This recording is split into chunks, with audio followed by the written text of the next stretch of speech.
Good morning, good afternoon, good evening. This is Dr. Soul Brother here, again with a remedy to help cure your ills. I want to talk to you about a man who I have a lot of respect for, who I've known about since I was maybe, I don't know, 10 years old or so. His name was Paul Robeson. Paul Robeson, born April 9th, 19, I'm sorry, April 9th, 1898, in New Jersey, the son of a slave. His father's name was William Drew Robeson, who was born and raised during slavery in North Carolina.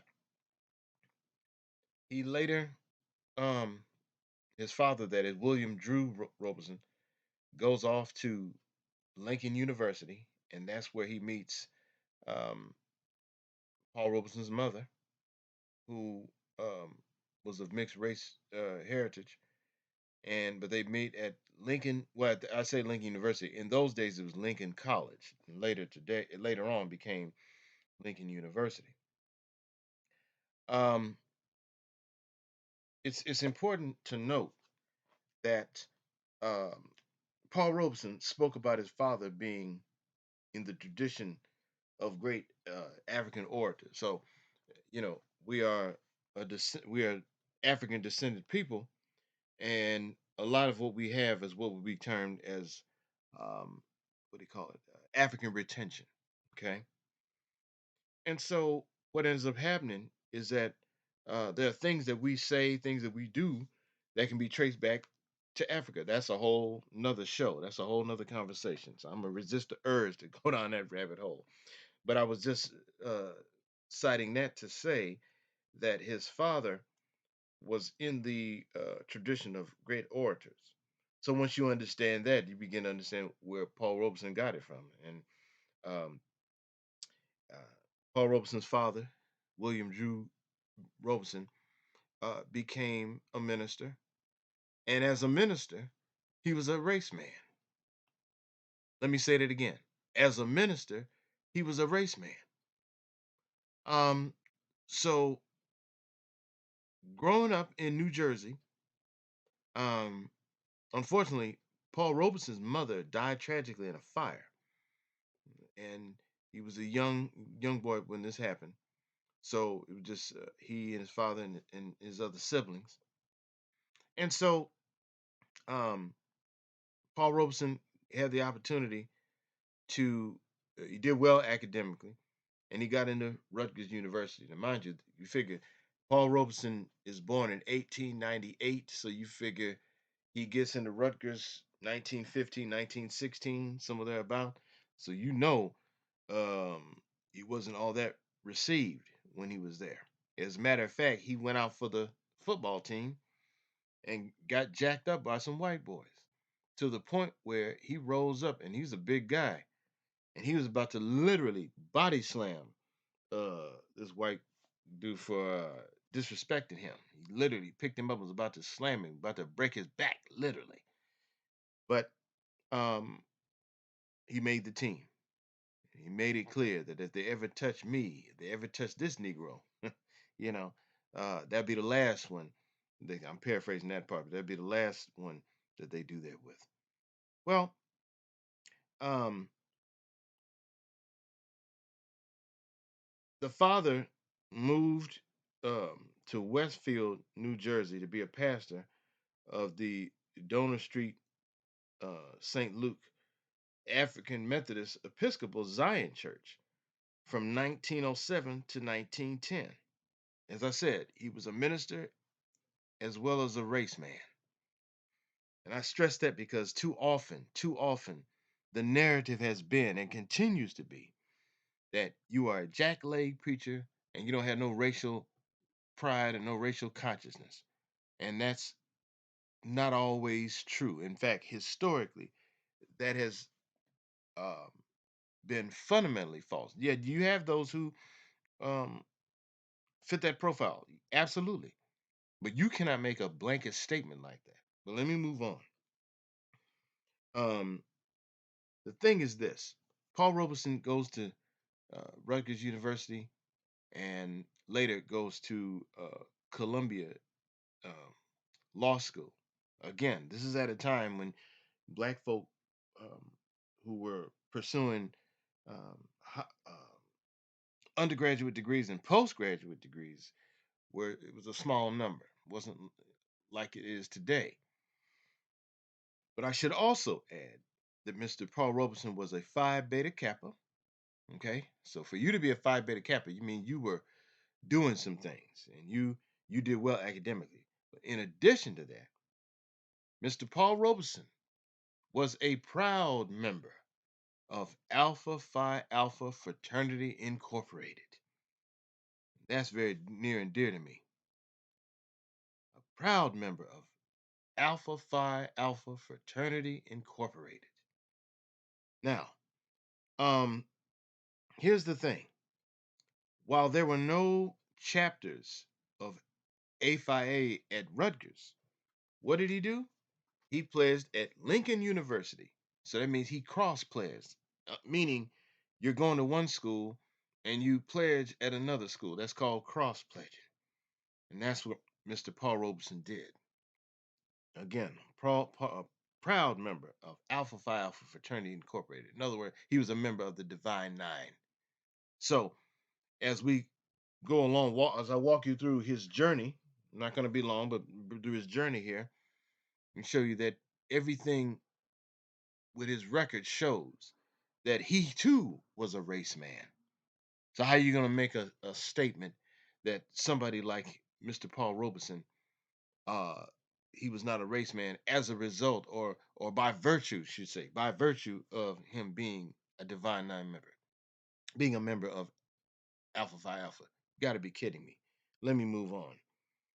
He meets a woman who becomes his wife, um, and they get married. And the thing is this: at some point, they have a child, one child, Paul Robeson Jr. And at some point, they leave America and travel to Europe and live in Europe actually.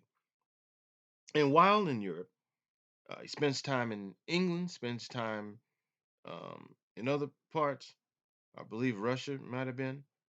At some point, I'm trying to remember if that was during this period or that was later, but it was definitely in the late 1920s, going into the 30s. He spent time in England, and while in England, he meets Africans and learns a great deal about Africa and the struggles that are taking place in Africa. And Paul Robeson learned about the plight of Africans from Africans while he was living in England. Okay. And also, Paul Robeson learned about the plight of the Welsh miners in 1928. He clearly identified with the working class. Um, and let's be clear, Mr. Robeson was pro trade union.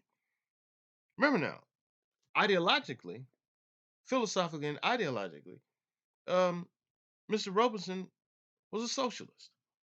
Okay. Um, and he's quoted as saying, I felt myself on Soviet Union soil a full human being. What he was doing at that moment was comparing his uh, experiences in the United States to his experience in Europe. And that's what was happening there. Of course, that sentiment was no different from those brothers who served in World War One and may have been in France. They had similar um, experiences, or by extension, those black men who served during World War II in Europe, Germany, France, Italy, etc. They were expressing similar thoughts. Well, we need to be clear about some things. Um, while he had a degree in a law degree, I said from Columbia Law School, he was a Renaissance man. This man could be lawyer, athlete, singer, etc. And he would sing Um, as an educated man, Paul Robeson never distanced himself from the Negro spirituals. Okay, that needs to be noted. In fact, he said, "quote on singing the Negro spirituals, um, because these were not the songs of defeat. That they had come out of the struggle of the Negro people. That there were songs that um, aided the Negro people in their struggle." That's Mr. Paul Robeson. Okay, so let me read that again. I say that the Negro spirituals, these were not the songs of defeat, and that they had come out of the struggle of the Negro people. That these were the songs that aided the Negro people in their struggle. That's very profound, fam. Very profound. Um, Paul Robeson, was a black man who was unapologetic about his Afro American heritage in the United States. Um, and that needs to be noted. In fact, if you watch an interview, I think he might have been in Australia someplace in 1960, where he referred himself as an Afro American. This is 1960. And he talked about the blood, sweat, and tears. I'm paraphrasing here, but the blood, sweat, and tears of his people on American soil. So even though Mr. Paul Robeson expressed feelings of, you know, um, feeling like felt himself a full human being on the soil there in Europe, at the same time, um, he did remain in Europe permanently. Although there was some times when he lived in Europe, but he didn't remain there permanently. He came back to the United States because this is where his father was a slave, literally. Okay, his father was born 18 in the 1840s, so slavery was still in full effect. Okay, so he felt compelled, duty bound, if you will, to go into to use the words of Booker T. Washington, cast down your buckets where you are. Okay, that's the kind of person that Mr. Robeson was, and that was important. But I want you all to know and understand, especially you younger people, please know and understand who Paul Robeson was. He was more than just a singer. He was more than just an athlete. He was an activist. As a matter of fact, this is a man who was very influential um, on somebody we all know or knew, and that is Mr. Harry Belafonte. Mr. Harry Belafonte was a mentee of Paul Robeson. Did you know that? Oh yeah, he spoke of him. As a matter of fact, one of the things that he said to a young Harry Belafonte, he was maybe 19 or 20 at the time, he told him, "Get them, meaning your audience, get them to sing your song, and they will know who you are." And of course, he not only counseled him as it related to music, but also activism, because Mr. Harry Belafonte was a shared the same ideology as Mr. Paul Robeson. Um, and the thing is that this is a man who was always in the fight on behalf of black folk. So he could feel the ties here. He never denied or denounced his American identity. He didn't. There were things that were going on here in the United States that he didn't like, and he fought against those injustices, and he paid a price. He really did. It's sad to see how Mr. Paul Robeson ended up in his latter years, the impact, negative impact on him um, that took place. But um, nevertheless, he didn't just check out like some people have encouraged us to do. He loved Mother Africa. He identified um, with Africa. He exposed us to those songs that were in Swahili, Zulu, and whatnot on the world stage. He did that. He was a proud man, proud, and an imposing figure, if you will, with that deep, heavy voice of his. And yet, This is a man who, in the words of uh, Booker T. Washington, cast his buckets down where he was. Should be noted that Paul Robeson was a man who was known worldwide. If anybody's familiar with Professor Tony Martin, a brother from Trinidad, who lived here for years until his passing, I want to say 2011, somewhere about maybe 2011, 2013, somewhere there about he lived in where he died. That Professor Tony Martin recalled being made aware of Paul Robeson by his father when he was a young boy. This is when uh, Tony Martin was growing up in Trinidad, and he said he recalled being exposed to Marian Anderson and Paul Robeson, folks like that. As a matter of fact, not only did Paul Robeson was he known in Trinidad, but he was also known in Jamaica. He came um, to Trinidad and Jamaica and performed in both countries respectively in 1948. In fact, I understand that 80,000, listen to this now, 80,000 people gathered to hear him sing. And according to his granddaughter, Susan Robeson, and embraced him as a man of the people. This was at a time when black folks in the Caribbean, Trinidad, Jamaica, Barbados, Bahamas, etc., saw us as the same people. It's much different now. That's a whole nother conversation. And that's one of the things that needs to change if we're ever to go forward. If we're ever to go forward, that needs to be um, made known. Okay?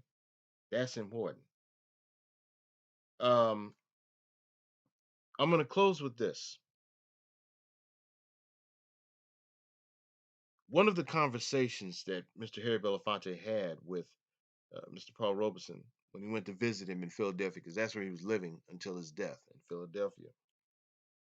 Um, he said this: in the final analysis, every generation will have to be responsible for itself. Let me repeat that. In the final analysis, every generation will have to be responsible for itself. So I want to say to you youngsters, you have a moral obligation, a duty, you're duty bound to do as what Mr. Paul Robeson suggested and advised, that every generation will have to be responsible for itself.